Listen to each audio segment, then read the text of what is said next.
Deux espaces. Bonjour les parents! Bienvenue à déjà ce 10e épisode d'Entre deux espaces. Déjà, ça annonce aussi la fin de l'année scolaire bientôt.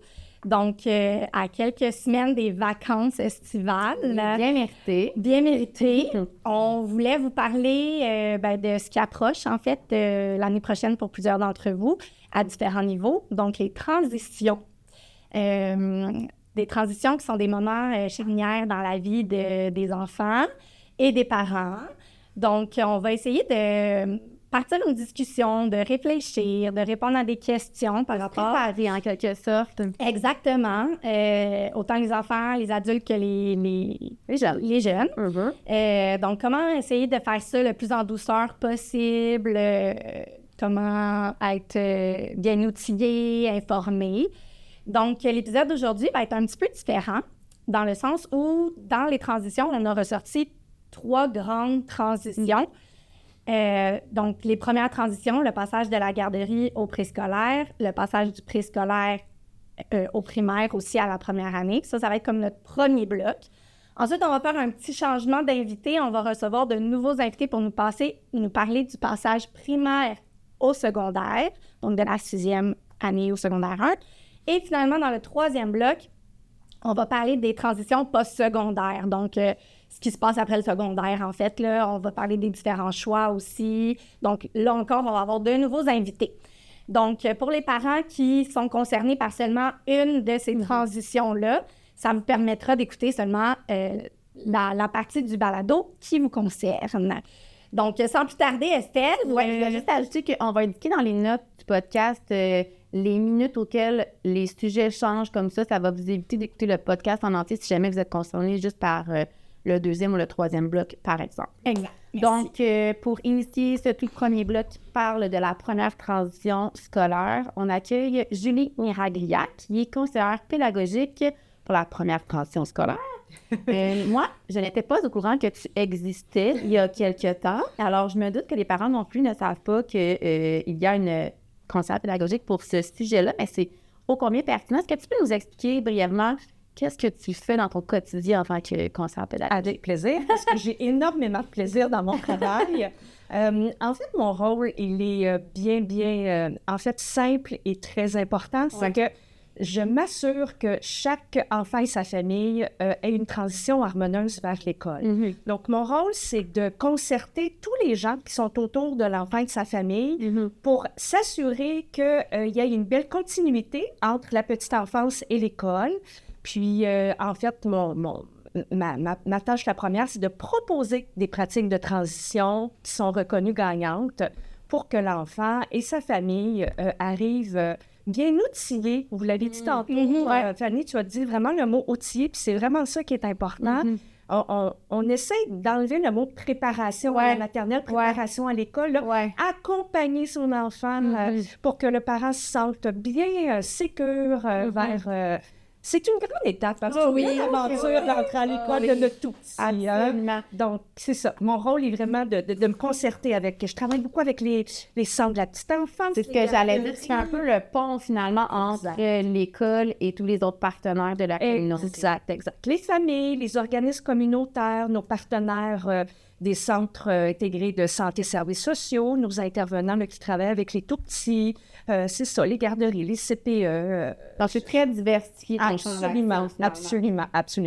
Et là, quand on parle de première transition scolaire, on pense aux cocos qui quittent soit le nid familial ou le lieu de garde pour débuter la maternelle. Et là, comme parents, comme famille, devrais-je dire, à partir de quand on commence là, à se mettre en mode...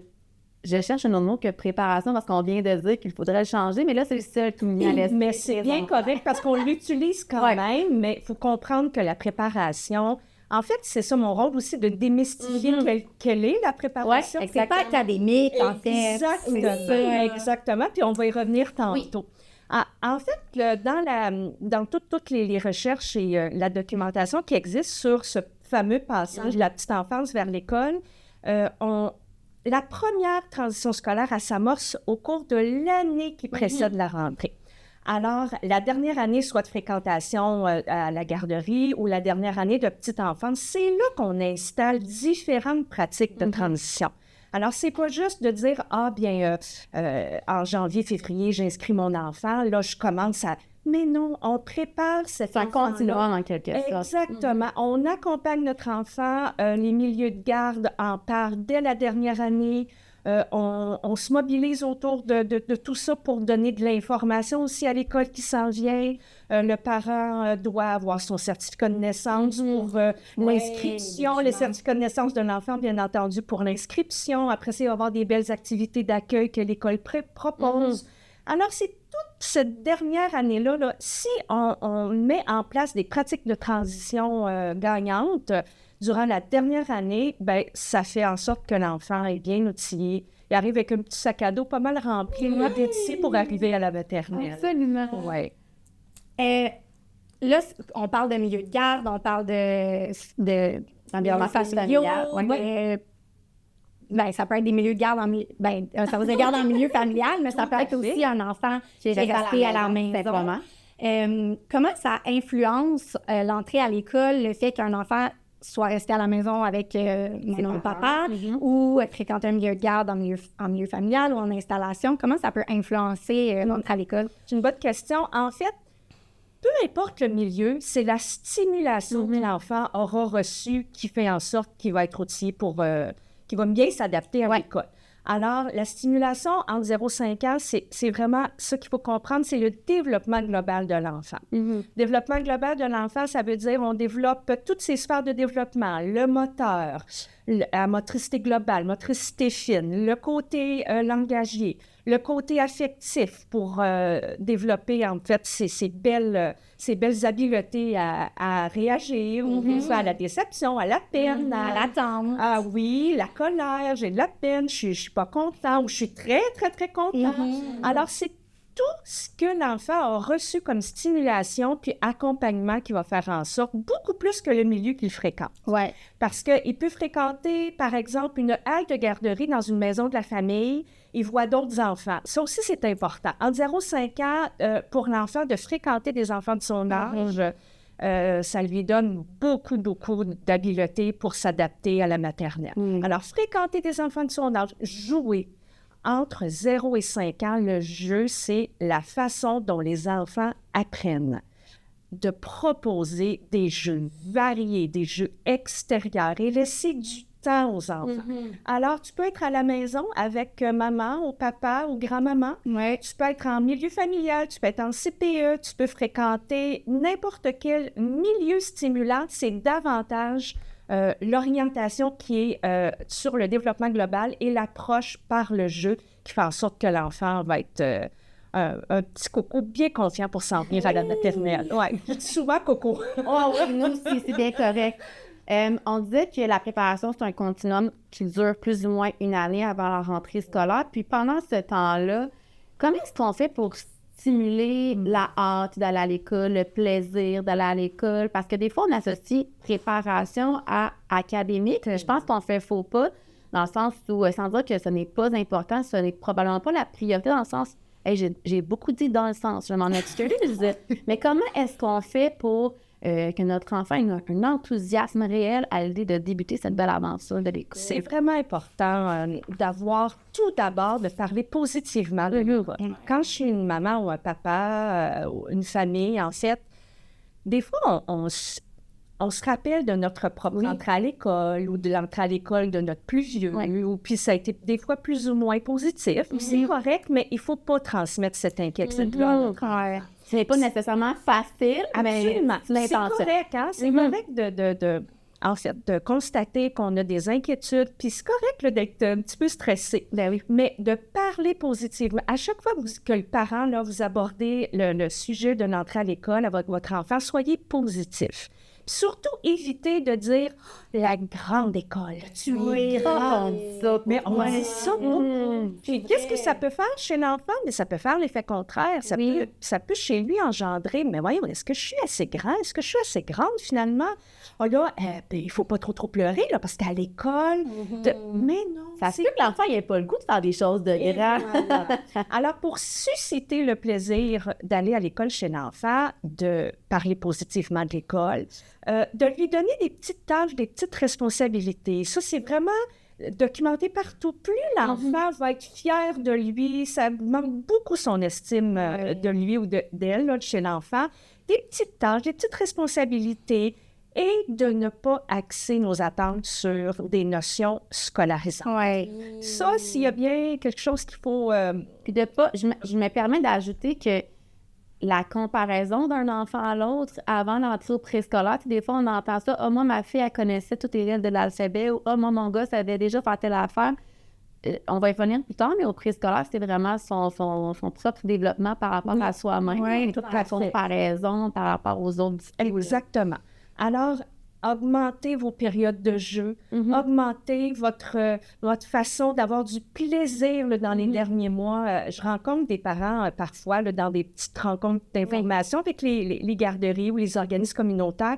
C'est ce que je leur dis aux parents. Ayez du plaisir cet été, parlez de l'école, mais positivement. Allez visiter la cour de l'école, allez faire des pique-niques pour pratiquer comment on s'organise avec une boîte à lunch. Dites-lui pas, là, ça y est, il faut que tu sois bon là, pour la boîte à lunch, tu vas avoir beaucoup d'amis. Non! Évitez ce genre de discours qui va donner un petit peu le stress aux enfants. Au contraire, abordez-le de façon ludique. Pas parler...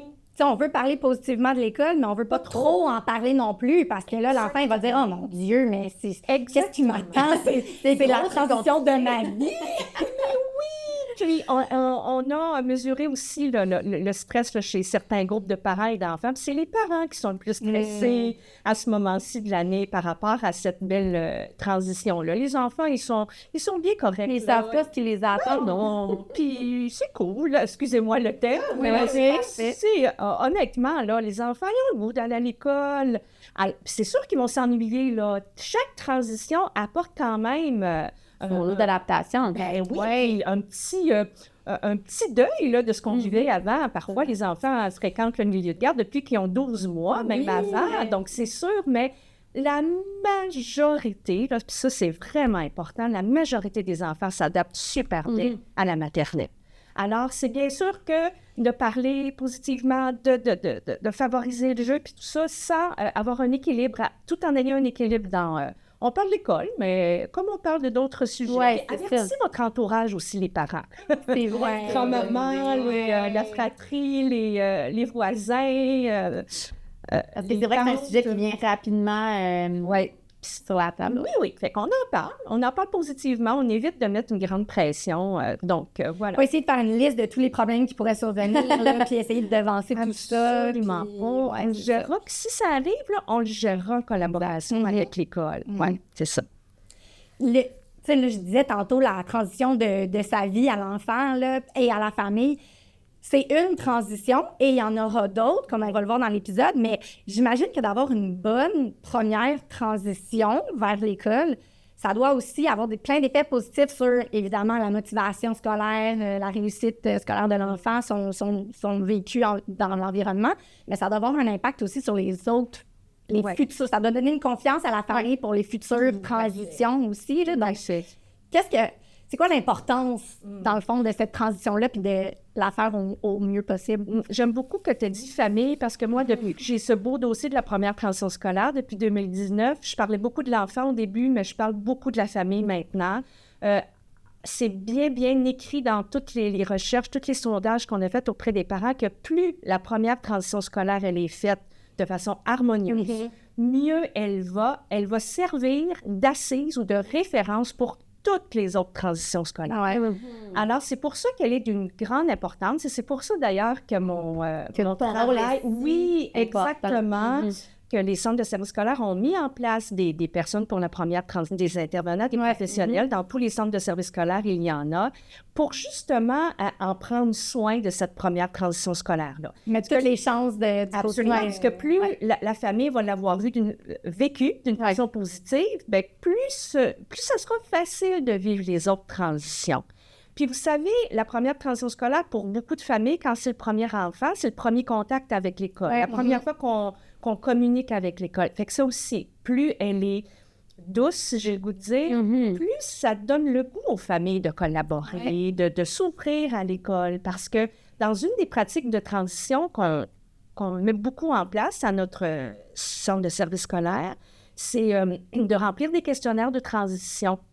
Alors, on demande aux parents, on demande aux intervenants petits enfants, aux partenaires, de nous donner, oui, des informations sur qu'est-ce qui fonctionne avec l'enfant, qu'est-ce qui fonctionne moins bien, mais surtout leur expérience, leur expertise. Hein? Nous, on y croit beaucoup que le parent, c'est le premier éducateur de son enfant.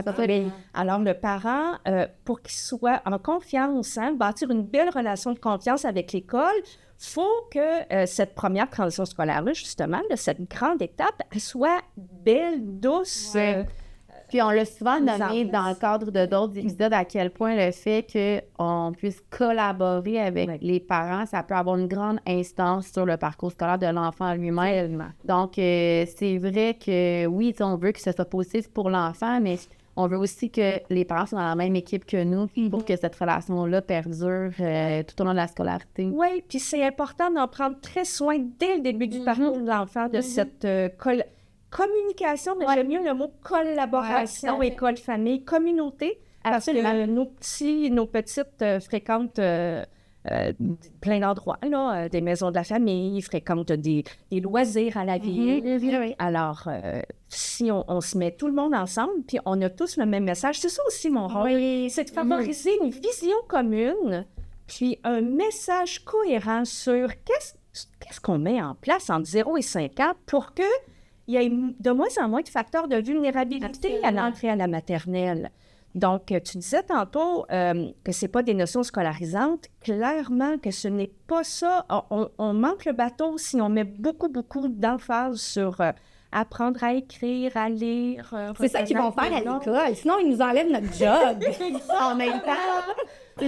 Moi, quand j'étais à la maternelle, j'allais à la maternelle une demi-journée. J'ai jamais connu la journée complète. Puis là, peut-être que comme parents, on se dit, hey, là, ils s'en vont à la maternelle. Toute la journée, ils vont sûrement apprendre beaucoup d'académiques. Fait que comment je pourrais dire, cette analyse-là, je la comprends dans le sens que ça peut faire un certain sens dans la tête du parent que peut-être que mon enfant va apprendre à lire et à écrire plus rapidement comme il va aller plus longtemps tous les jours à l'école. Mais bon, on va leur laisser le temps de jouer, puis on va en parler un petit peu plus tard. Absolument. Mais admettons là, qu'on est un parent qui, malgré toutes les informations qu'on a reçues, admettons qu'on se préoccupe, qu'on vit nous-mêmes beaucoup d'anxiété, là, comment est-ce qu'on peut faire pour se rassurer nous-mêmes dans le but aussi d'être dans le bon état d'esprit pour rassurer notre enfant, là? En fait, on a fait, il y a 3 ans, il y a eu un beau site web, un beau Google site qui a été créé pour les parents de toutes les Laurentides. On pourra mettre le lien. Oui, absolument, tout à fait, absolument. Puis, on a découvert que plus les parents connaissent les étapes de la transition, alors plus on nourrit notre tête, plus on connaît des informations.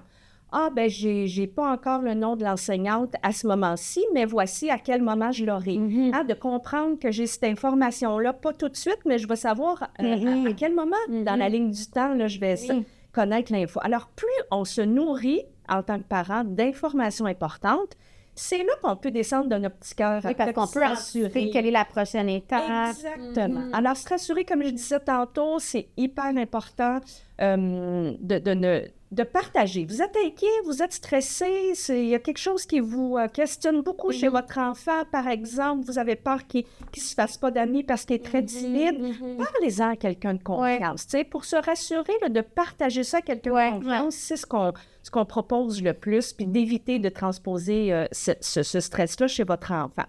Il y a aussi tout notre sentiment de confiance. Je ne sais pas trop comment l'exprimer, mais Parfois, on s'inquiète beaucoup. Puis est-ce qu'on s'inquiète plus dans les dernières années? Je ne suis pas capable de la dire. hein? Oui. Ouais. Mais parfois, on s'inquiète vraiment beaucoup. Je reçois des appels de parents parfois. Je ne suis pas sûre que mon enfant, ça m'inquiète beaucoup. Peut-être de le laisser aller. Exactement. D'avoir confiance, puis de se dire que l'école est un milieu éducatif. Les enseignantes du préscolaire sont habituées d'en accueillir des photos. Elles savent qu'est-ce que c'est pour un enfant d'arriver à la maternelle. Alors, puis ils en ont de tous les niveaux aussi, des enfants, tu sais, justement, qui arrivent de plein de milieux, qui ont des capacités, des besoins différents. Donc oui, ils sont habitués, c'est ça leur travail. Puis... C'est leur travail. Puis il y a des gens autour de l'enseignante aussi qui peuvent très bien contribuer, les supporter, les outiller. On a des conseillers pédagogiques à l'éducation préscolaire qui peuvent aller supporter en classe. Donc, pour le parent, là, se rassurer, c'est beaucoup de comprendre c'est quoi la première transition scolaire, d'en parler si vraiment je suis vraiment inquiet. Puis, en bout de ligne, là, si je demeure avec beaucoup d'inquiétude, là, n'hésitez pas à faire appel à la direction de votre école de quartier. C'est votre école de quartier qui va vraiment aider à vous supporter. Oui, tout à fait. Bien, en fait, c'est ça, on parlait qu'il y a des enfants de tous les niveaux. Fait que le programme préscolaire, dans le fond, il est bâti par rapport à l'enfant lui-même. Fait que peu importe, même si c'est des enfants de tous les niveaux préscolaires, il va être comparé à lui-même versus la première année. Tu sais, là, on va faire le chemin là, vers la deuxième transition, qui est la transition préscolaire primaire, première année. Fait que les programmes sont déjà un petit peu différents. On en a parlé déjà un petit peu dans un épisode de questions-réponses, là.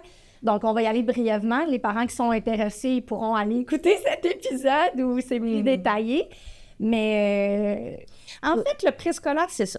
Le programme cycle de l'éducation préscolaire, c'est un programme développemental. Alors, c'est la poursuite de la petite enfance. On travaille la motricité, le côté affectif, le côté social, le côté langagier. On travaille le développement global de l'enfant. On poursuit ce que... On compare l'enfant à lui-même. On offre 2 périodes de jeu au préscolaire de 45 à 60 minutes. C'est écrit dans le programme. Et ce n'est pas rare que les enfants ont l'impression de jouer toute la journée. Et qu'est-ce qu'ils font quand ils jouent? Ils apprennent énormément. Imaginez un petit groupe dans le coin bloc, sont en train de bâtir un pont, il y a de la socialisation qui se fait, il y a du compromis. La logique aussi. J'aimerais ça que le pont soit plus long, l'autre, je le veux plus haut. Toi, hier, t'as beaucoup travaillé, c'est à mon tour. Alors, il y a énormément d'apprentissages qui se font à travers le jeu libre. En première année, c'est plus un programme disciplinaire. Alors, dès la première année, la grande différence, c'est ça. C'est le type d'apprentissage. Les activités d'apprentissage sont davantage orientées vers les arts, les langues, les mathématiques. L'élève a un petit pupitre avec son bureau ou un petit... On développe des compétences plus disciplinaires. Exactement. Versus au préscolaire où l'enfant a le loisir de s'éveiller, d'explorer, de jouer, de travailler toutes ses compétences en continuité, en fait, avec la petite enfance, qui sont beaucoup moins disciplinaires.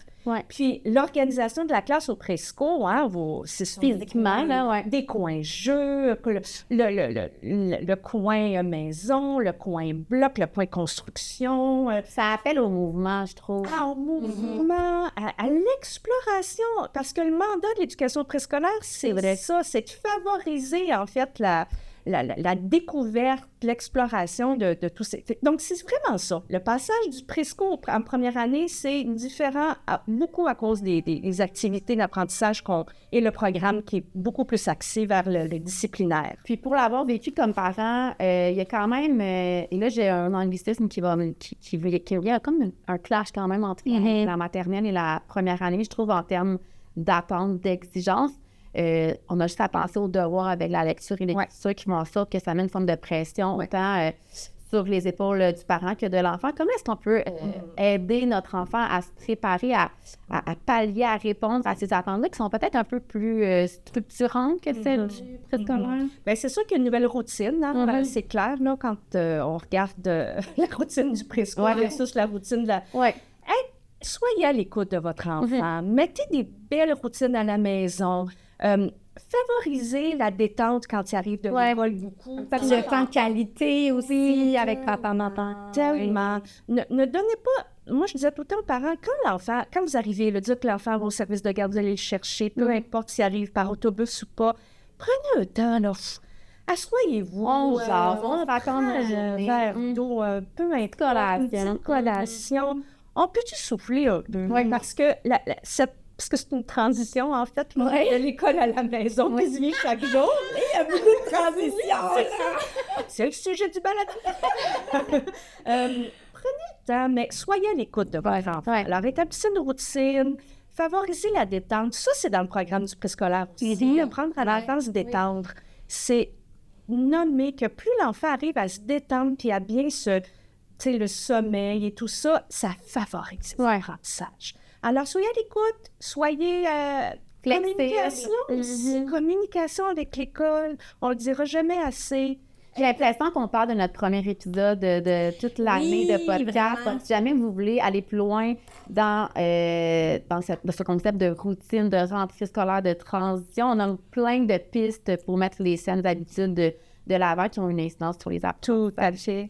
Parce que justement, pour les devoirs et leçons dont on parle dans ce premier épisode-là, je pense qu'en première année, de les amener par le jeu, étant donné qu'il y a une grande différence de jeu en maternelle, préscolaire versus première année, de faire les devoirs et leçons qu'en jeu, ben ça peut peut-être aider cette transition-là aussi. On en a dit, des affaires! On a dit beaucoup de choses. Si je peux me permettre une conclusion. Une petite conclusion, c'est que n'hésitez pas à aller visiter la cour d'école. Comme je l'ai dit tantôt, est-ce que je l'ai dit de faire des pique-niques? Oui, on va pratiquer. Ce sont des activités estivales qui ne coûtent rien et qui valent beaucoup pour l'adaptation à l'école. Et puis, quand vous allez être invité par l'école à faire les activités d'accueil, vous savez, en juin ou en août, allez-y avec votre enfant. Faites-le, soyez fiers et contents, puis partagez tous vos beaux souvenirs avec votre enfant sur la belle aventure de l'entrée à l'école. En conclusion, Julie, est-ce qu'il y a des incontournables qu'on doit essentiellement garder en tête en tant que parent de futurs élèves qui vont fréquenter le préscolaire? Bien, j'en vois deux, en fait. On a parlé beaucoup que ce n'est pas des notions académiques, apprendre à lire, mais s'il y a bien des domaines dans lesquels il faut mettre un petit peu plus d'énergie. Exact. Premièrement, l'autonomie à la toilette. L'autonomie à la toilette, on n'y pense pas, mais l'enseignante, elle a quand même jusqu'à 19 élèves en classe. Alors, développer l'autonomie à la toilette de vos petits, donner beaucoup d'outils pour qu'ils soient autonomes à la toilette. Et le délai d'attente. On entend beaucoup les enseignantes du présco dire ça, que les enfants ont peut-être un petit peu moins de facilité lorsqu'ils ont besoin, Madame Julie, puis si le besoin n'est pas répondu, automatiquement, ça crée une frustration. Exact. Donc, travaillez-le à la maison. Moi, je le dis aux parents, créez-en des moments où votre enfant a à attendre avant que vous donniez la réponse. Alors, c'est vraiment très, très aidant. Et ça va porter fruit même pour la suite du primaire, je pense. Absolument. Parce que pour les autres préalables, il n'y en a pas de préalable pour entrer à l'école. C'est d'avoir 5 ans ou 4 ans pour la maternelle 4 ans, mais si on peut donner beaucoup d'énergie sur autonomie à la toilette et le délai d'attente. Merci, Julie. Merci. Nous sommes de retour pour le deuxième bloc des transitions scolaires. Et là, nous sommes en compagnie de Caroline Gravel, qui est conseillère pédagogique, entre autres, pour ce qui est des transitions primaires, secondaires. Alors, peux-tu nous expliquer brièvement, Caroline, quel est ton rôle comme conseillère pédagogique, justement, en ce qui a trait aux transitions primaires, secondaires? Oui, ben, on est là surtout pour soutenir les écoles, en fait, dans leur réflexion à travers cette étape-là, là, pour les soutenir dans les actions d'entreprendre et tout. Donc, je dirais que c'est principalement ce petit bout-là. Et là, quand est-ce qu'on commence à se préparer en vue de, justement, cette transition-là primaire, secondaire? À partir de quel moment, là, comme parents, est-ce qu'on doit commencer à réfléchir et en discuter même avec nos jeunes? C'est une très belle question. En fait, un peu comme vous en avez discuté dans la première portion, là, c'est pas au moment là, du passage là, qu'il faut vraiment y penser. Dans ce cas-ci, là, ça va être dès la 5e année. Là, ça va être important là, quand même déjà de se questionner sur l'école de quartier, aller visiter un peu les lieux, profiter là, des occasions là, qui se présentent là, pour vraiment familiariser l'élève. Mais je dirais, il y a l'aspect de se présenter à l'école ou de voir un peu qu'est-ce qui se donne dans les écoles, mais c'est surtout aussi de réfléchir, on dirait, dans la littérature, on parle de l'autodétermination. Donc, comment favoriser ces comportements-là d'autodétermination avec nos enfants. Quand on parle de comportement autodéterminé, on doit se dire, on parle de quoi? On parle de favoriser l'autonomie, favoriser la responsabilisation, favoriser l'autorégulation. Donc, vraiment, en tant que parent, de s'assurer de jouer notre rôle de guide et de soutien là, à travers ce moment. Donc, saisir les occasions que le quotidien nous offre, j'imagine, pour responsabiliser, pour amener l'enfant à se questionner par rapport à ses choix. Puis, quand on parle d'autorégulation, je pense qu'on parle aussi des émotions. Exact. Donc, c'est ça. Donc, les amener, c'est ça, à faire des bons choix, à voir aussi qu'ils ont des belles capacités aussi qu'ils peuvent mettre de l'avant. Donc, pourquoi qu'on favorise ces comportements-là? Bien, c'est parce que c'est un facteur super déterminant sur la réussite. Ça a un impact sur leur bien-être, sur la persévérance. L'engagement. Effectivement. Puis, quand on parle de transition, c'est sûr que l'autodétermination a vraiment sa place à ce moment-là. Quand on a confiance en nous-mêmes, j'imagine que les changements, on les accueille un peu plus solidement que si, au contraire, on n'a pas ces capacités-là. Exact. Donc, c'est à garder en tête il y a la préparation du jeune, il y a le milieu, mais il y a aussi beaucoup en amont qu'on peut... Puis encore là, comme on le disait lors de la première transition, on n'est pas rien que dans l'académique. Il y a une préoccupation à avoir sur le plan académique, mais il y en a une encore plus grande, probablement, ce qui a trait aux habiletés plus transversales. Exact. J'aime ça dire aux parents de mes élèves aussi que c'est un peu paradoxal, des fois, l'autonomie, parce que l'autonomie en soi, c'est faire les choses seul, mais en réalité, il faut encore l'accompagner, notre jeune, là, dans le but qu'il en vienne à le faire seul. C'est ça, c'est pas on lâche lousse tout d'un coup, puis aller soit autonome, là. Non, exact. Ça se modélise.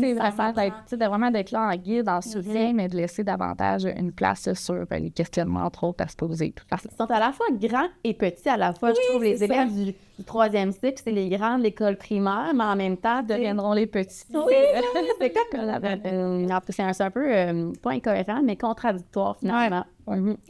Là, dans ton rôle, c'est ça, tu disais que tu soutenais beaucoup les écoles, dans le fond, dans leur réflexion par rapport à ça, parce que peut-être que les parents sont pas au courant, justement, qu'à l'école, il y a beaucoup de choses qui sont faites là, pour favoriser ces transitions-là, beaucoup de réflexions qui sont faites et aussi de collaboration là, entre les écoles primaires et secondaires.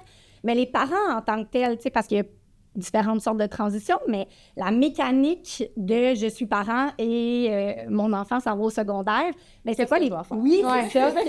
C'est quoi ma liste à cocher, là, de... Oui, bien, en fait, la première chose à avoir en tête, c'est contrairement à la première transition, il n'y a pas une inscription à faire d'emblée dans une école. Donc, c'est déjà bon à savoir. Oui, effectivement. Donc, l'enfant sera automatiquement inscrit là, à son école de quartier. S'il ne change pas de centre de service scolaire, j'imagine. Si on fréquente déjà une école du CSSMI, donc ça va sont inscrits automatiquement, effectivement. Par contre, la seule chose qu'il faut garder en tête, c'est si on a un souhait d'avoir une inscription peut-être dans un projet particulier régional. Donc, c'est important, dès l'automne de la 6e année, d'aller consulter le site Internet pour aller voir un peu les critères d'admissibilité, les critères d'inscription. Il y a également aussi des rencontres là, qui sont obligatoires là, pour préalable, effectivement, là, à l'inscription. Donc, s'assurer là, de ne pas passer tout droit là, si on veut aller avoir là, cette chance-là. Donc, quand on parle de programmes particuliers régionaux, on parle par exemple dans le programme international pour vous donner une idée.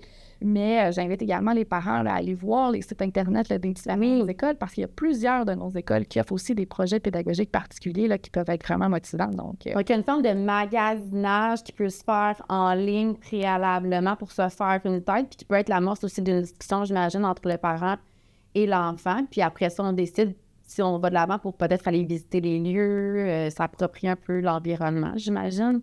Parce que l'école en soi, là, l'établissement qui est l'école secondaire, c'est pas rien quand même quand tu parles d'une petite école primaire. Hein?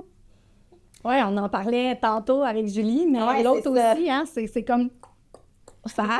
Oui, exactement. Donc, qu'est-ce qui est prévu entre le secondaire et le primaire comme interaction, démarche pour justement favoriser cette transition-là? Bien, il y a plusieurs actions qui sont entreprises là, dans les différentes écoles. Là. Comme on disait, on est là pour soutenir la réflexion, mais je vous dirais, là, un élément qui revient, là, qui est un incontournable, c'est vraiment le passage d'informations.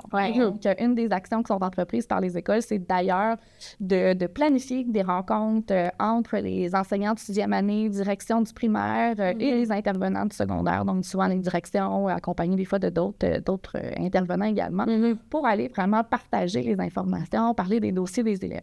Et il y a aussi un partage un peu plus global qui se fait pour que les services aussi soient planifiés en fonction des élèves qui arrivent. Donc, il y a vraiment un partage d'informations là, qui se fait.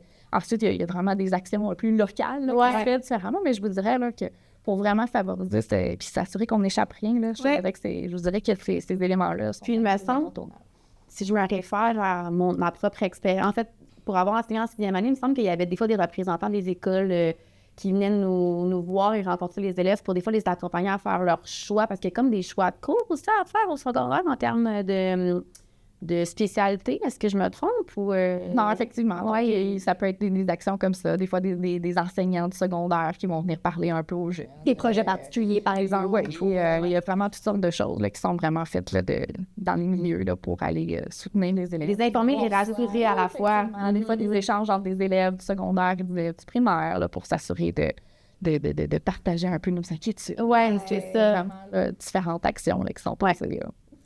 Puis disons, là, pour se préparer à ce qui nous attend au secondaire, ça ressemble à quoi une vie scolaire dans une école secondaire du centre de service scolaire? En 2025, parce que ça a dit ça, en 2025, exact. Mais en fait, c'est une vie scolaire super riche là, qui attend les enfants là, dans nos écoles.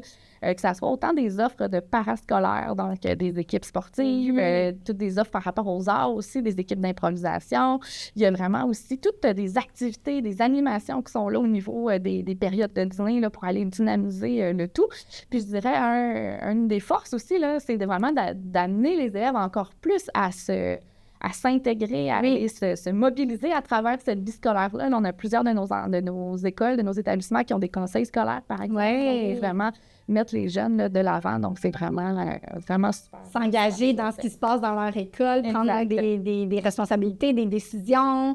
Puis, je trouve que c'est un beau moment aussi pour toutes ces offres-là, pour que l'enfant apprenne à se connaître. Exactement. On parlait de force et de défis dans les comportements autodéterminés, mais ça en fait partie de se connaître et tout ça. Puis ça doit contribuer beaucoup à la motivation aussi des jeunes, qu'il n'y ait pas que l'académique, et aussi qu'on mette de l'avant l'aspect social qui est donc fondamental quand à l'adolescence, l'adolescence.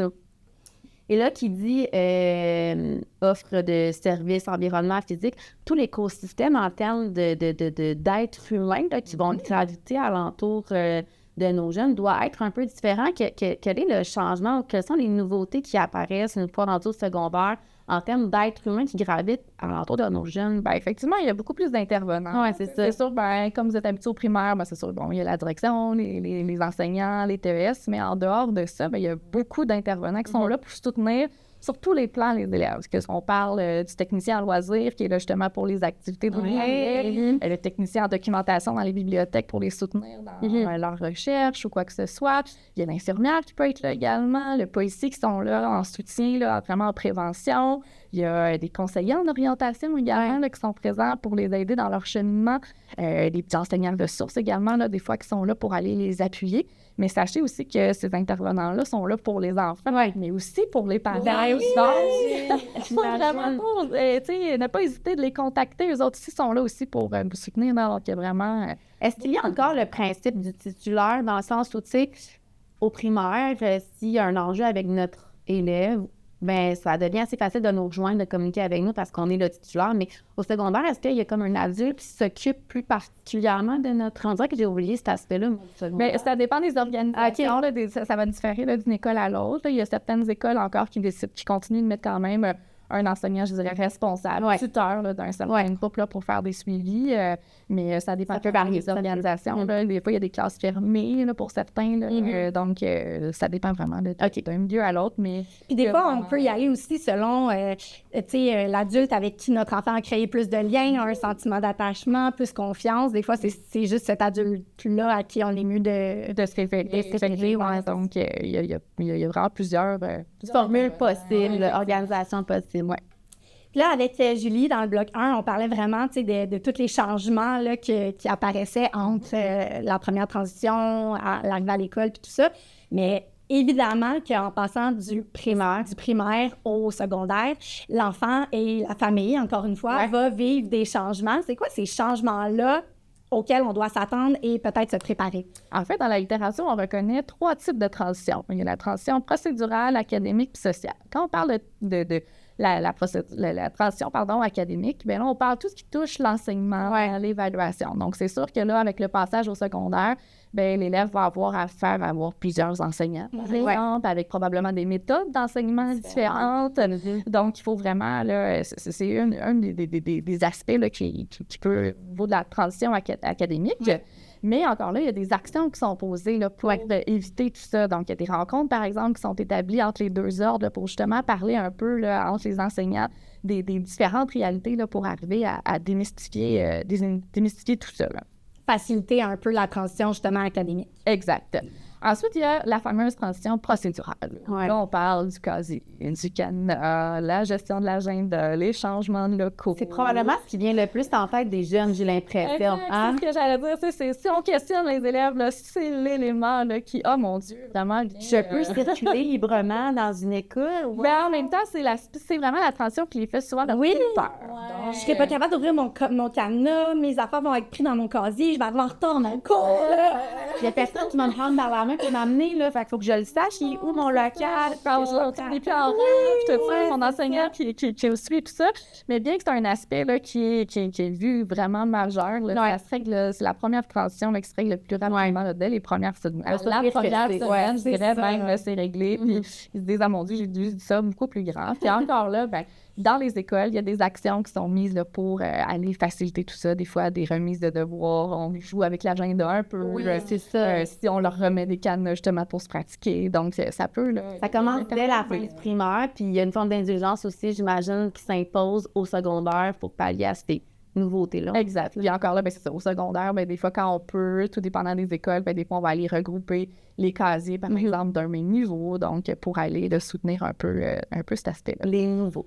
Encore une fois, on dirait qu'on oublie comme parents. Tu sais, pour nous, c'est notre première transition, pour notre enfant aussi, mais des fois, on oublie que l'école, les intervenants de l'école, eux autres, là, ça fait des années qu'ils font ça, fait qu'ils ont mis des choses en place, puis pour eux, il n'y a rien de nouveau. Ils sont bien préparés à recevoir tout ça, là. Puis, tu sais, la dernière qu'on parlait, donc, c'est la transition sociale. C'est sûr que ça se peut que nos enfants perdent leurs repères, donc ça veut pas dire que toutes les amis vont suivre. Les intervenants avec lesquels je suis habituée, ben c'est sûr que là, je dois changer mes figures, un peu d'attachement et tout ça avec lesquels je suis habituée dans les dernières années. Donc, c'est sûr que c'est une transition qui est quand même pas à négliger. Par contre, pour certains, avoir un plus grand bassin d'amis, un plus grand bassin de possibilités. Oui, parce que le territoire est plus grand des écoles secondaires. Donc, plus de gens peut-être avec qui je vais pouvoir avoir des affinités et tout ça. Donc, pour certains, là, quand même, bien qu'on voit, pour certains, c'est vrai qu'on le voit plus négativement, mais il y a un aspect positif. Voilà, donc pour certains enfants, là, c'est vraiment comme un nouveau départ, une nouvelle découverte où là, je peux vraiment avoir là, plein de gens autour de moi là, pour me soutenir. Là. Fait que c'est pas mal, c'est autour de ces gens. On en parlait dans un autre épisode, tu sais, qu'au primaire, les amitiés, c'est très, très, très fidèle. Bien, justement, des fois, tu sais, ça crée des amitiés toxiques, puis au secondaire, bien, ça permet de prendre une distance, peut-être. C'est ça, des fois, ça peut avoir du bon aussi. Et là, on le disait tantôt, nos jeunes qui s'en vont au secondaire sont parfois petits et grands à la fois. Comment est-ce qu'on fait comme parents pour les accompagner, mais sans être le parent un peu envahissant puis qui prend trop d'espace auprès de notre jeune? Comment on fait pour, je sais pas comment le dire. Trouver l'équilibre. Trouver l'équilibre entre je suis là, mais pas trop. Oui, c'est toujours difficile de savoir là, où se positionner tout ça. Hein? Bien, c'est sûr qu'on invite les parents vraiment à faire preuve d'ouverture pour d'être à l'écoute. T'sais, le but, c'est de vraiment cerner les besoins de votre jeune parce que les besoins vont être différents d'un enfant à l'autre. Il n'y a pas une transition qui va se faire de la même façon. Donc, c'est vraiment d'établir avec lui qu'est-ce qui lui ferait du bien. De dire, là, OK, d'en parler un peu, mais aussi de dire, toi, là-dedans, comment tu te sens? Qu'est-ce qui te ferait du bien? Comment pourrais-tu tenir là-dedans? C'est pas ton besoin. Ça sans nécessairement le prendre par la main, c'est ça. Le prendre par la main ou prendre les devants et tout ça. Tu sais, dans le fond, on invite vraiment les parents à voir cette transition-là avec les yeux de l'enfant. puis de mettre de côté, justement. C'est difficile. Tantôt, on parlait de changement, c'est comme en 2025, mais peut-être pas de revenir avec comment vous, ça s'est passé à ce moment-là, avec vos souvenirs, avec vos yeux, ou vos préoccupations, de se dire « Oh, moi j'ai peur, je vois mon enfant de telle façon ». On peut peut-être créer des peurs qui étaient inexistantes déjà chez notre enfant. Voilà, donc c'est vraiment de se mettre à leur hauteur un peu, puis de le voir à travers leurs yeux, puis de voir, ben en fait, c'est ça, qu'est-ce qui pourrait leur faire du bien. Puis là-dedans aussi, ben puis le secondaire va être toute une belle aventure pour ça aussi, mais de les laisser apprendre, tu sais, dans le sens où d'être là en guise de support, mais pas de leur faire éviter ces obstacles. Ouais, parce qu'apprendre, ça veut dire se tromper, ça veut dire connaître. C'est ça, c'est En bon français, ça se peut qu'ils se plantent, mais il faut les laisser se planter. Exact. Parce que si on tente d'éliminer toujours ces obstacles-là, ben on pourra pas toujours. On peut juste retarder. Si on parlait, je reviens encore avec en début, là, ce qu'on s'est dit, l'autorégulation, ben, être capable de, je vis quelque chose, mais il faut que je sois capable de me relever, de straighter. Donc, vraiment, là, je dirais là, d'être vraiment au niveau vraiment d'un guide. Puis tantôt, on parlait de transition vraiment sociale, en fait, qui était un enjeu. Bien, pourquoi pas continuer justement à organiser des activités avec les amis du primaire?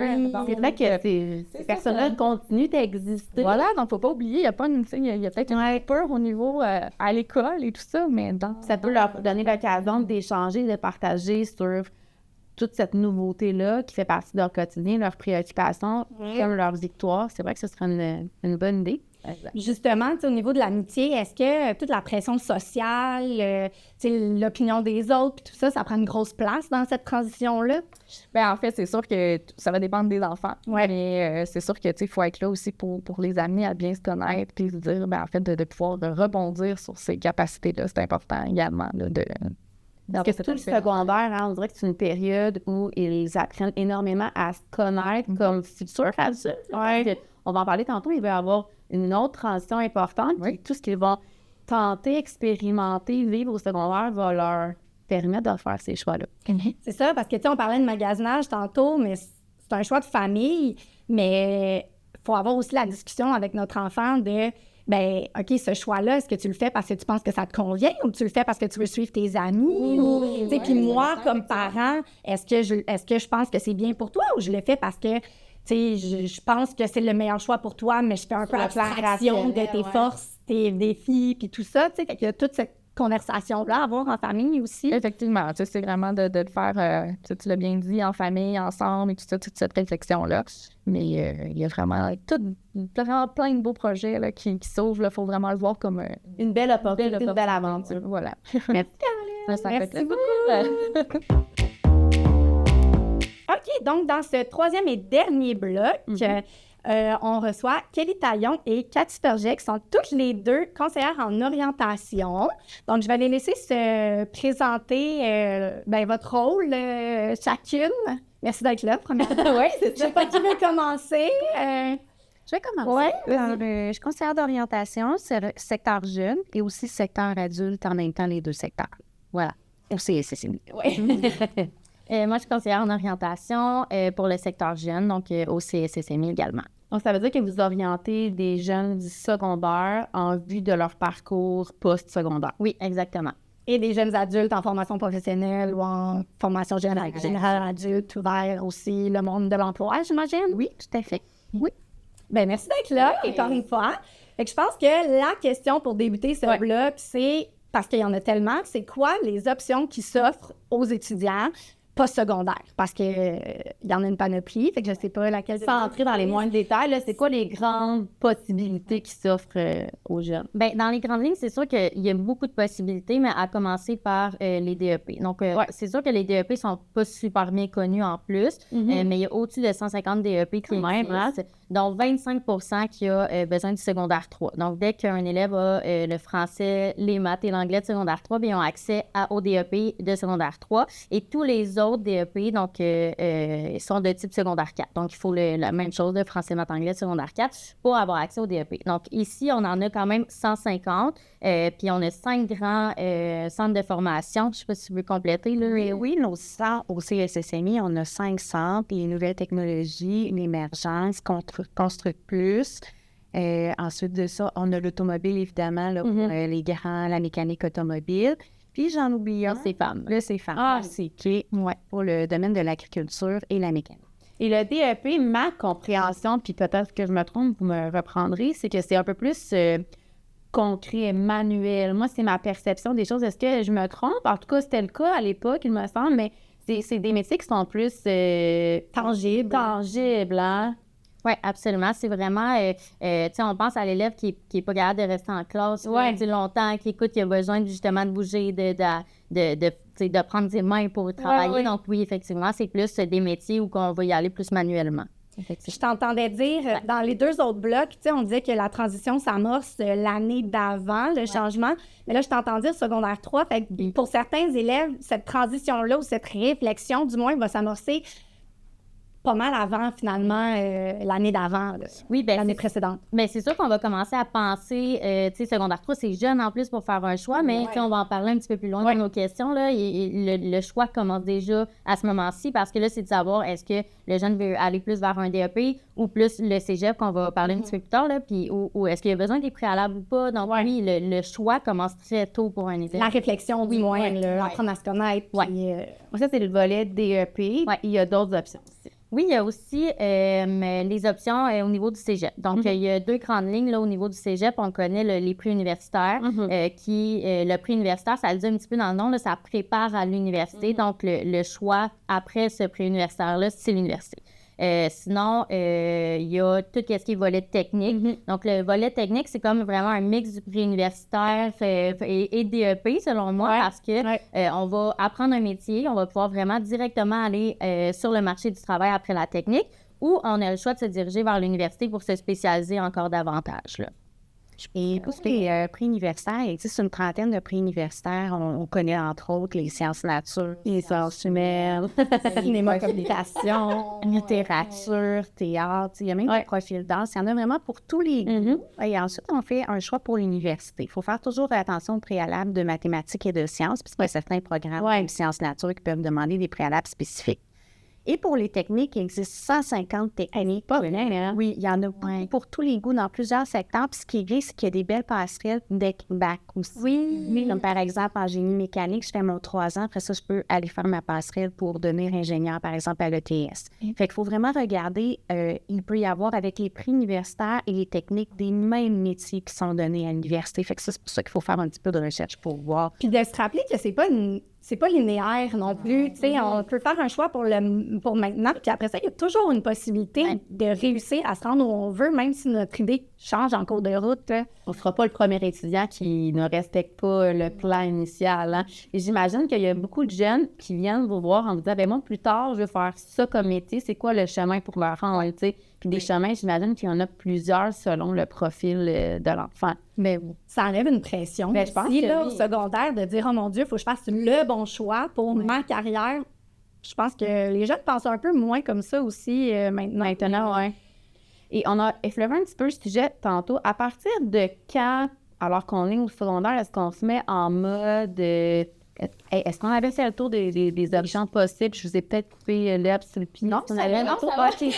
Pendant un instant, je me demandais si je n'avais pas été trop rapide. OK. C'est ça. Une fois qu'on est au secondaire, à partir de quand est-ce qu'il faut se mettre en action, du moins mentalement, en termes de réflexion, pour savoir comment on prépare la suite des choses, là? Bien, c'est sûr que, comme mentionné un peu tantôt, tu sais, la directive de soit aller vers le DEP ou soit aller vers le cégep, ça va engendrer des choix pour ces élèves-là. Donc, c'est sûr que la réflexion commence tôt. Tu sais, ça va commencer surtout en secondaire 3. Tu sais, nous, dans les écoles secondaires, on commence à faire les tournées de choix de cours. On explique la séquence maths, la séquence sciences, c'est quoi la différence, les préalables, justement, au cégep, qu'est-ce que... si on prend les maths fortes, si on prend les sciences fortes, ça l'ouvre les portes pourquoi. Donc, la réflexion se fait déjà dans les choix de cours là, au niveau de 3e secondaire. C'est sûr qu'ensuite, au niveau du secondaire 4, puis c'est ouvert à tous, là, mais secondaire 4, on va inviter les jeunes, secondaire 5 aussi, à aller aux soirées carrières. Donc, on a une soirée carrière CSSMI d'ailleurs, au mois de novembre. Il y a les portes ouvertes, il y a des soirées aussi au SP, donc la formation professionnelle. Il y a toutes les portes ouvertes des cégeps au mois de février. Donc, il y a tellement de de choses à portée de main pour eux, pour justement aller faire découvrir un petit peu. Il faut se faire un calendrier, là, pour toutes les visites à faire. Les plus importantes, il y en a 2 ici au CSSMI. C'est notre grosse soirée carrière. Le centre FP, les cégeps, les universités sont invités. C'est le 3e mercredi du mois de novembre à chaque année.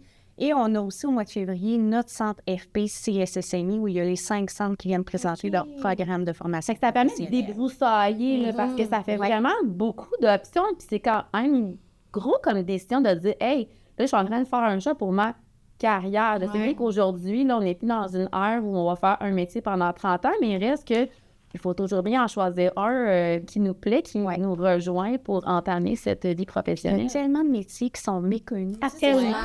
Tellement. Enseignant, mais il y en a plein. La logistique du transport, exemple, il y a plein de métiers comme ça que c'est le fun. Il faut être curieux, là. En tant que parent, ce qu'on peut faire, c'est de dire avec nos enfants, viens, on va juste regarder des petites vidéos sur les métiers qui existent, puis aller dans les centres, par exemple, centres de formation professionnelle, mais aussi les sites Internet des cégeps où il y a des vidéos sur toutes les techniques qui existent. Inviter en tant que parent de regarder ces petites vidéos-là pour découvrir les nouveaux métiers. Puis, tu sais, j'amènerai, je vais le plugger en même temps, vu qu'on mais, tu sais, il y a un nouveau site Internet, justement, Perds pas ton temps, que, justement, qu'on peut explorer tout ce qui est DEP, qui donne beaucoup d'informations. Il y a aussi, tu sais, les sites Internet comme Ma formation en vidéo. Tu sais, il y a beaucoup de On mettra les liens dans les notes de l'épisode pour que autant les parents que les jeunes aient les consulter. Mais là, pour faire du pouce sur ça, là, quand la mécanique, tu sais, de tout ça, là, de cette transition qui s'amorce en secondaire 3 aussi, là, on a l'impression que ça commence par les choix de cours. Ouais. Et mettons, par la suite, le calendrier, justement, on parlait de calendrier tantôt, là, mais tu sais, la to-do list, là, de OK, ça, je coche ça, puis je me prépare justement à ma transition. Ça ressemble à quoi, la to-do list d'un élève secondaire qui se prépare à transitionner? C'est sûr que, tu sais, ça commence par les choix de cours parce que c'est là que notre visage est connu par les élèves. Donc là, OK, la conseillère en orientation, c'est elle. Donc là, après, c'est sûr qu'ils peuvent prendre rendez-vous avec nous, aller, tu sais, s'informer, tu sais. Fait qu'il n'y a pas d'étape, mais je pense que ils apprennent à connaître notre rôle dans l'école. Puis on fait beaucoup de présentations en classe. Tu sais, déjà, en rentrant en 4e secondaire, première semaine d'école, on donne le calendrier des portes ouvertes des centres FP, des cégeps aussi. Puis on fait aussi une conférence en 5e secondaire sur le passage secondaire collégial ou secondaire FP, FGA aussi. Donc, vous allez beaucoup vers eux, les rassurer, vous les informer énormément. Puis par le fait même, ça informe et rassure les parents. Donc, c'est pas vraiment eux à courir après les informations. En même temps, ils savent que vous êtes là, puis s'ils ont des besoins. Parce que, tu sais, il y a le profil d'élève qui a toujours voulu faire tel métier, puis que c'est super clair pour lui. Puis il y en a d'autres pour qui c'est beaucoup moins clair dans leur esprit, j'imagine, là. Fait que, tu sais, tout justement, l'échéancier, avant quelle date faut que tu t'inscrives là, avant quelle date, ben, vous les accompagnez toutes là-dedans, puis ils manqueront pas un deadline. Puis on leur montre comment faire les demandes de cégep, les demandes de formation professionnelle également en classe. Puis qu'est-ce que vous observez comme... est-ce que les jeunes secondaires qui réfléchissent, cogitent à leur futur professionnel, ont des besoins particuliers? Est-ce qu'ils ont besoin d'être rassurés, par exemple? Est-ce qu'ils ont besoin d'être... comment je pourrais dire? Je cherche mes mots, là. Mais est-ce que vous voyez des enjeux par rapport aux transitions qui sont secondaires? Même s'ils sont grands. Oui, c'est ça. Ouais. En fait, il y a beaucoup de besoins. Puis selon Nadia Rousseau aussi, qui est professeure en adaptation scolaire à l'UQTR, elle a établi qu'il y a 10 besoins importants à prendre en considération dans notre transition. Le premier besoin, c'est apprendre à se connaître pour faire un bon choix. Fait que c'est ça. C'est juste ça. Tellement. Oui, j'ai l'impression que c'est majeur. Et toutes les petites choses qui sont à l'extérieur de la vie scolaire sont importantes. Par exemple, les loisirs, les sports, activités parascolaires aussi, les emplois étudiants, les emplois étudiants. Il y a beaucoup de gens qui développent des compétences. Apprennent à se connaître. C'est ça. Ah, ben ça, j'aime ça. Ah, ben la personne que je côtoie, mon boss direct, ah, j'aime ça, ça a l'air le fun, ce qu'il fait. Fait que ça, c'est toutes des façons d'apprendre à se connaître. Ouais. Effectivement, on disait avec Caroline dans le précédent bloc que toute l'aventure secondaire en soi, pas juste l'académique, mais tout ce qui vient, qui remplit notre quotidien au secondaire, nous permet d'apprendre à se connaître, de se développer, puis à pouvoir faire un meilleur choix par la suite qui va mieux nous représenter finalement. Et l'autre besoin important aussi, c'est de démystifier le futur contexte d'études. Donc, c'est quoi l'AFP? C'est quoi la différence entre l'AFP et le collégial? L'AFP, je n'aurais pas de cours de base français, anglais, maths. Est-ce que je suis prêt à faire ça si je m'en vais au cégep? Donc, c'est d'apprendre à connaître c'est quoi la différence entre les deux secteurs. Et ça, c'est important aussi. L'autre besoin, être mieux informé sur les programmes d'études. Moi, je dis aux élèves, là, avant de savoir que tu veux t'en aller en éducation à l'enfance, là, va connaître c'est quoi la formation, le métier. Va à élève d'un jour, va visiter les gens, apprendre à connaître pour savoir que c'est le bon choix. Parce que des fois, on a une perception qui s'appuie sur notre expérience, notre vécu, mais dans les faits, ça peut être autre chose. Il y a des tâches qui sont faites peut-être en amont, que l'on ne prend pas nécessairement pour acquis, mais qui peuvent faire une incidence sur notre plaisir à effectuer cette profession-là. Je pense aussi que le fait que les séries, tu sais, les séries, je vais être policier parce que j'ai vu telle série, attends un petit peu, c'est pas ça, être police, là, tu sais, il y a des... Fait que je pense que comme tout le monde sait comment être prof, parce qu'on a tous eu un prof devant nous. Exactement. Voilà, c'est réglé. Oui, l'autre besoin, apprendre à gérer l'incertitude, l'anxiété aussi. C'est un gros changement. Si on devient comme un adulte, fait qu'il y a des gens qui sont là pour accompagner ces jeunes-là qui sont un petit peu plus anxieux. Il y a des services dans les écoles secondaires, mais aussi dans les cégeps et les centres de formation professionnelle. Puis ça, on le nomme dans chaque bloc, là, mais pour nous, c'est notre premier changement du secondaire vers un établissement qui nous mène vers une vie professionnelle. Mais eux en ont vu plein d'autres jeunes passer avant nous. Eux savent comment nous accueillir, quelles ressources nous offrir.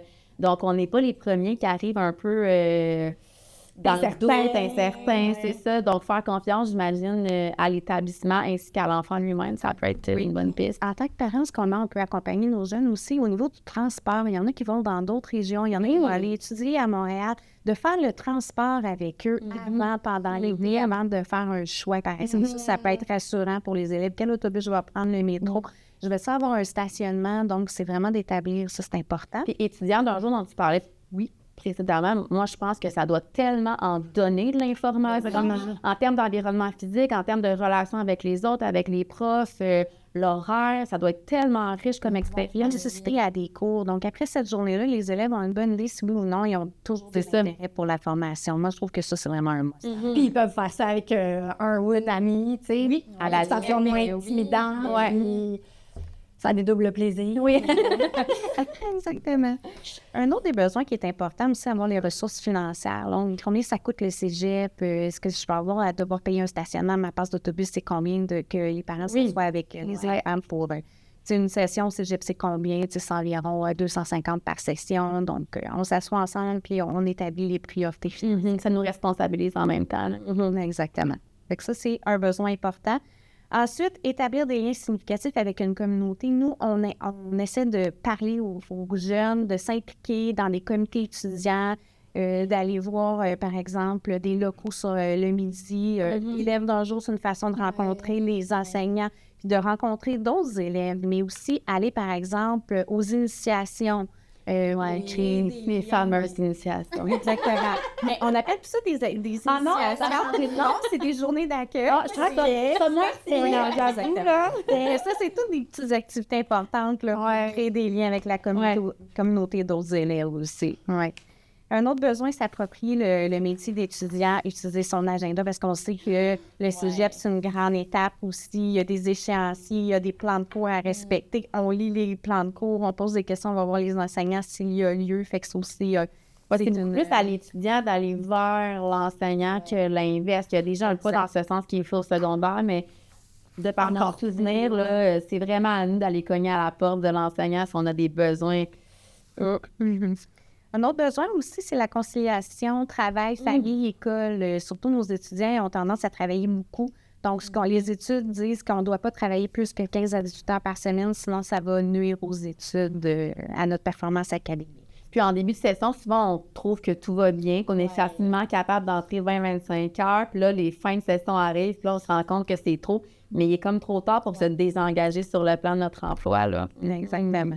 Et l'autre, bénéficier d'un soutien scolaire, une mesure d'adaptation. Les jeunes au secondaire qui ont des plans d'intervention, il faut toujours, avant d'entrer au cégep, au printemps, aller au service d'aide, prendre un rendez-vous pour avoir un nouveau plan d'intervention. Là. Même chose en formation professionnelle pour bénéficier du soutien que... C'est rassurant de savoir qu'il y a une forme de continuité de plan d'intervention qui se fait du secondaire à soit collégiale ou formation professionnelle, savoir que les besoins vont être pris en compte et qu'il y a des mesures qui vont être mises en place. De ce que j'en comprends, la différence, c'est que du primaire au secondaire, c'est l'école qui va s'en occuper, tandis que là, c'est la responsabilité de l'élève d'aller... Parce que le cégep ou la formation professionnelle ne savent pas que les jeunes ont des plans d'intervention. Fait que c'est leur responsabilité de prendre un rendez-vous au service d'aide à ce moment-là et au printemps pour qu'ils puissent être déjà mis en place avant le début de la session. Ça va être très, très important. Mais encore là, j'imagine que vous accompagnez les jeunes qui ont besoin de ça là-dedans. Une chance que vous êtes là! Finalement. Et là, je m'excuse, je perds mes mots. On termine le secondaire, on s'en va dans un grand environnement qui nous mène vers la vie professionnelle. On est presque un adulte, mais on a encore, comme parents, ce sentiment que c'est notre enfant et qu'on veut l'accompagner, hein, malgré tout. Alors, comment est-ce qu'on fait pour l'accompagner, mais sans non plus s'imposer dans le sens où on veut quand même qu'il gagne en autonomie, hein, cet enfant maintenant rendu jeune adulte. Alors, comment on fait pour se positionner comme parent dans tout ça? On se montre disponible, on écoute, on pose des questions sur qu'est-ce qu'ils aiment, leurs intérêts pour essayer de guider leur choix, mais on essaie de leur faire confiance. Parce que vraiment, ça, c'est la clé, leur permettre de se tromper. Parce que c'est comme ça qu'on apprend, c'est comme ça qu'ils vont développer des compétences aussi. Garder en tête qu'un parcours scolaire, là, comme tu en as parlé tantôt, c'est pas une ligne droite. Non, c'en est plus une. Donc, même si on se trompe, on va développer des compétences, on va apprendre à se connaître. Je trouve ça tellement rassurant, moi, qu'on le nomme, là, que c'est pas A, B, C, D, là, ça se peut qu'on fasse... qu'on prenne des détours, puis ça veut pas dire que notre parcours, il est moins bon, moins pertinent, moins valable, il est juste différent, puis il est juste à notre image, puis ça peut juste nous amener un lot d'expérience puis qui nous permet de développer tellement de compétences. Il y a toujours une solution, tu sais, une équivalence, un petit cours que tu vas chercher, puis... Absolument. On se redirige, puis... Exactement. Et il faut garder en tête, moi, la première chose que je dis à mes élèves, probablement que Kéliane aussi, c'est quand tu choisis un programme, il faut que tu fasses quelque chose que tu aimes. Tu vas venir après ça va te mener sur quoi? On ne sait pas. Tu vas-tu avoir du fun? C'est-tu le bon choix pour toi? Si oui, c'est parfait. C'est là que la voix du parent peut être un allié, mais peut être aussi une forme de je cherche le bon mot, là, mais ça peut nous titiller les conseils de nos parents parce qu'ils veulent bien faire, évidemment, ils veulent le meilleur pour nous, mais ils ont un filtre dans leur esprit de par leurs propres expériences. Et des fois, ils peuvent nous encourager à faire des choix plus sûrs, alors que c'est pas nécessairement aligné vers nos compétences ou nos intérêts. Bien, tantôt, tu parlais de porte ouverte. Tu sais, on l'a donc entendu, cette phrase-là. Prends les maths fortes, ça va t'ouvrir la porte. Dieu! Mais tu sais, moi, les maths fortes, ça peut enfermer. C'est ça, exact. Ça peut enfermer parce qu'un élève qui va... les reprendre en cours d'été pendant 3 ans au secondaire, bien, pas sûr qu'il va choisir un métier où il va devoir utiliser des maths. C'est pas quoi faire, va-t-on au cégep en sciences. Je sais pas comment ça s'appelle maintenant, mais sciences pures. Sciences humaines, exactement. Ouais, mais là, c'était comme, tu sais pas quoi faire, ben prends pas de chance, prends tout ce qui est physique, chimie, maths.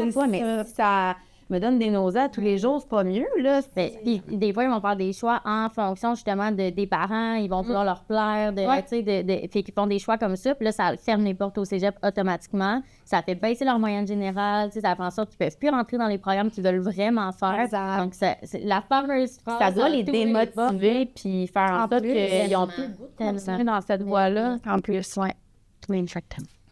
En conclusion, là, si vous aviez un seul conseil à donner à des parents qui s'apprêtent à vivre une transition secondaire, post-secondaire avec leurs jeunes, qu'est-ce que vous leur diriez?